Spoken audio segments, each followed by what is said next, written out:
بسم اللہ الرحمن الرحیم۔ السلام علیکم۔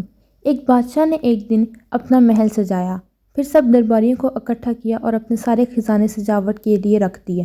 طرح طرح کے ہیرے جواہرات، سونے چاندی کے پارچہات، درہم اور دینار، گرچہ سب کچھ جس کی ایک بندہ امید رکھتا ہو۔ پھر فرمان شاہی صادر ہوا، آج یہ سب کچھ تمہارا ہے، جو بھی جس چیز پر ہاتھ رکھ دے گا وہ اس کی ہوگی۔ درباری یہ حکم سن کر حیرت زدہ رہ گئے، لیکن اچھی سے اچھی چیز کے اوپر ہاتھ رکھنے کے لیے ٹوٹ پڑے۔ ایک کنیز پردے کی عورت سے یہ بات سن رہی تھی، اس کے جی میں جانے کیا آیا۔ پردے سے یکدم آگے نکلی اور بادشاہ پر ہاتھ رکھ دیا۔ سب لوگ اپنی جگہ حیرت زدہ ہو گئے، سکتہ سا طاری ہو گیا۔ کنیز ہو کر اتنی جرأت کہ بادشاہ کو چھوئے؟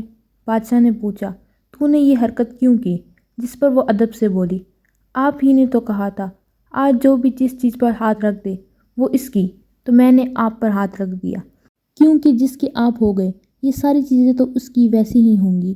بادشاہ جواب سن کر متعجب ہوا اور انعام اکرام کے ساتھ اس کی ملکہ بنانے کی خواہش بھی پوری کی گئی۔ میرے نہایت ہی قابل قدر اور باشعور قائرین اکرام، جیسا کہ آپ سب جانتے ہیں کہ اللہ کا دربار بھی لگا ہوا ہے، ہر شے سجی ہے، دنیا ٹوٹی پڑی ہے۔ جس کا بھی ہاتھ پڑ جائے وہ اسے سمیٹنا چاہتا ہے کہ دوسرے کے ہاتھ کچھ نہ آئے۔ غدر مچا ہوا ہے، کان پڑی آواز سنائی نہیں دیتی، لیکن کچھ اہل عقل چپکے سے دیکھ رہے ہیں۔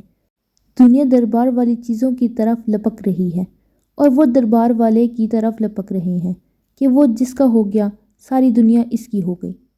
اللہ تعالیٰ مجھ گناہ گار سمیت ہم تمام مسلمان عالم کو دنیا کی اس مادی چیزوں سے اپنی پناہ نواز کر بس اپنا کر دے اور تا حیات صراط المستقیم پر چلنے کی کامل توفیق عطا فرمائے، آمین۔ مزید ایسی ویڈیوز کے لیے میرے چینل کو سبسکرائب کریں۔ اللہ حافظ۔